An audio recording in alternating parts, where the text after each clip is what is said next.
खबरें आई कि दो अमेरिकी प्लेन जो है वो ईरान के बॉर्डर के करीब बढ़ने लगे और ये एयरक्राफ्ट जो थे दोनों ईरान के एयर स्पेस के बिल्कुल करीब पहुंचे। इसमें से एक ने टेक ऑफ किया था बहरीन से और दूसरे ने टेक ऑफ किया था यूएई से। अमेरिका के दो जेट्स, एक बहरीन से टेक ऑफ करता है, एक यूएई से टेक ऑफ करता है और दोनों बढ़ना शुरू कर देते हैं ईरान की तरफ। और ये ट्रैक किया किसने? रशिया के फ्लाइट ट्रैकिंग डेटा ने। रूस का जो फ्लाइट ट्रैकिंग डेटा होता है उसने फौरन इस बात को नोटिस कर लिया कि अमेरिका के दो जेट्स जो हैं वो ईरान की तरफ बढ़ रहे हैं और फौरन ईरान को इसकी जानकारी दी गई। अब पहले हम आपको एक बार बताएं जो खबरें छपी हैं, जो सोर्सेस आए, उन्होंने क्या लिखा, मैं आपको पहले वो बताऊं एक बार। The report said a US Navy P-8A Poseidon aircraft departed from Bahrain and flew over the Strait of Hormuz making it second such mission in recent days. खबर आई कि देखिए जो प्लेन्स, अच्छा उसको पूरा कर ले पहले। At the same time an MQ-4C Triton surveillance drone reportedly took off from Abu Dhabi and operated over the Gulf of Oman. देखिए दो जहाजों का जिक्र हो रहा है। पहले पोसेडियन प्लेन जो हॉर्मुज की तरफ बढ़ा, इसने टेक ऑफ किया था बहरीन से, जबकि जो दूसरा प्लेन था MQ-4C ट्रिटॉन सर्विलेंस ड्रोन, ये ड्रोन था, इसने टेक ऑफ किया अबू धाबी से और वो ओमान की खाड़ी की तरफ होता हुआ ईरान की तरफ बढ़ा। यानी कि दो प्लेन उड़ते हैं, दोनों, एक हॉर्मुज के ऊपर बढ़ता है।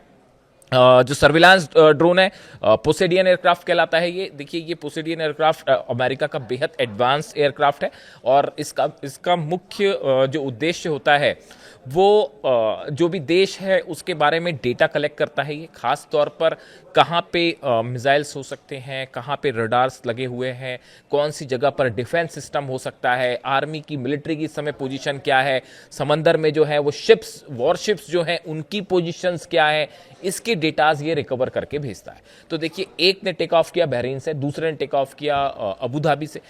हॉर्मुज की तरफ एक बढ़ता है, दूसरा ओमान की खाड़ी की तरफ बढ़ता है। रशिया के राडार्स इसको कैच कर लेते हैं, इसकी जानकारी फौरन ईरान को दी जाती है और अभी जो खबरें आ रही हैं उसके मुताबिक ना सिर्फ रूस बल्कि चाइना दोनों रियल टाइम डेटा शेयर कर रहे हैं ईरान के साथ।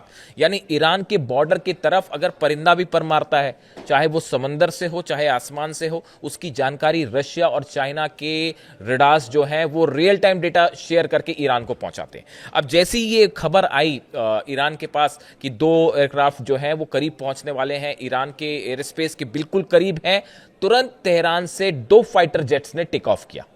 दोनों ने इंगेज, दोनों एक बढ़ने लगा हॉर्मुज की तरफ, जो कि हॉर्मुज पर की तरफ जो अमेरिका का प्लेन फ्लाई कर रहा था, जो उसकी तरफ करीब जा रहा था। तेहरान से टेक ऑफ करता है प्लेन और वो उसके करीब जाता है।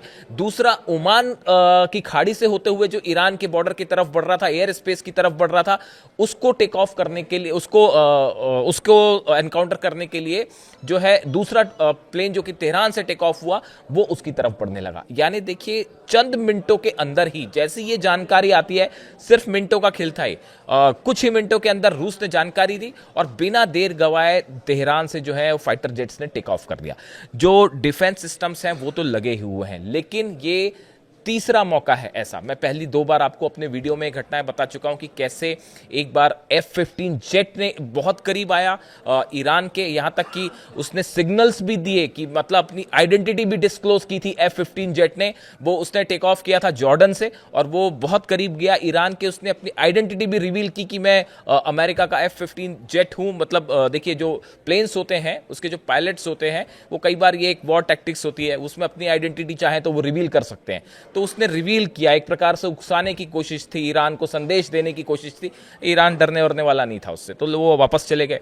इसी तरह से F-35 जेट्स भी जो है वो भी बताया जाता है कि दो जेट बेहद करीब पहुंच गए थे ईरान के, लेकिन एंटर नहीं किया, वापस चले गए। और ये तीसरा मौका है, यानी पिछले करीब 10 दिन के अंदर ये तीसरा मौका जब अमेरिका के दो प्लेन्स बिल्कुल एयर स्पेस के करीब हैं, लेकिन फिर वही हुआ एक बार। ये दोनों जो प्लेन्स थे US Navy P-8A Poseidon aircraft और दूसरा जो MQ-4C ट्रिटॉन सर्विलांस ड्रोन था, ये दोनों ने एयर स्पेस में एंटर नहीं किया। वो करीब 10 मिनट तक ईरान के एयर स्पेस के आसपास रहे, मंडराते रहे और अल्टीमेटली वो वापस जाने को मजबूर हुए, वो वापस चले गए। इसी बीच तेहरान से मैंने आपको बताया कि जेट्स ने टेक ऑफ कर लिया था, डिफेंस सिस्टम्स लगातार लगे हुए हैं। अब सवाल ये है कि बार बार सर्विलांस वाली बात तो एक है ही कि लगातार खास तौर पर स्ट्रेट ऑफ हॉर्मूज में जो है वो बहुत ही एग्रेसिव स्टैंड ले रखा है, पोस्चर लेकर रखा है ईरान ने। मैंने आपको पिछले वीडियो में बताया था कि किस तरह से जो फाइटर बोट्स हैं, 100 से ज़्यादा फाइटर बोट्स ईरान की स्ट्रेट ऑफ हॉर्मूज में इस समय उतार रखी है ईरान ने, कि अगर किसी भी तरह का कोई हमला होता है तो फौरन उसको जवाब दिया जाए।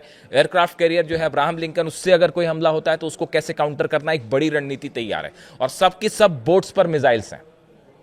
हैदर 110 मैंने आपको बताया, पिछले वीडियो में मैंने आपको बताया था कि किस तरह से ये बोट्स अटैक कर सकती हैं, तो वो एक अलग चीज़ है। तो ईरान ने अपना स्ट्रेट ऑफ हॉर्मूज में जबरदस्त स्टैंड ले रखा है कि यहां से किसी को हम एंटर नहीं करने देंगे। मिसाइल्स तैनात हैं वो अलग, ड्रोन्स तैनात हैं वो अलग, और सबसे बड़ी बात है एयर डिफेंस। अब मैंने जो है ये घटना के बाद एक बार फिर कल मैंने कुछ एयर एक्सपर्ट्स जो होते हैं, वॉर एक्सपर्ट्स जो होते हैं, खासकर एयर वॉरफेयर के जो एक्सपर्ट्स होते हैं, उनसे मैंने समझने की फिर से एक कोशिश की कि आखिर ये जो घटनाएं होती हैं कि अमेरिका के प्लेन्स आ रहे हैं, सर्विलांस प्लेन आ रहे हैं, कभी फाइटर जेट आ रहे हैं और वापस लौट जाते हैं, इसके पीछे मकसद क्या होता है। तो एक तो ऑब्वियस सी बात है कि भाई देखिए, ये जो दोनों P-8A पोसेडियन एयरक्राफ्ट है, ये भी सर्विलांस करता है, और दूसरा MQ-4C ट्रिटॉन था, ये भी सर्विलांस ड्रोन था।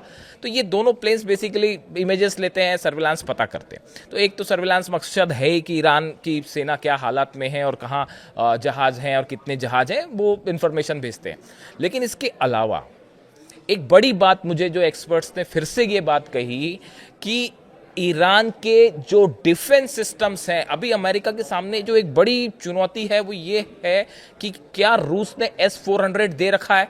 हमारे हिसाब से तो दे रखा है, जो हम समझ पाए अभी तक चीज़ों को, कि S-400 दे दिया है। लेकिन उसमें बड़ा क्रूशियल ये है कि ये S-400 कौन सी जगह पर तैनात हैं, इसकी लोकेशन का पता लगाना बेहद अहम है। क्योंकि देखिए, S-400 वो डिफेंस सिस्टम है जो F-35 को भी इंगेज कर सकता है, F-16, F-15 जेट्स तो इंगेज हो ही जाएंगे।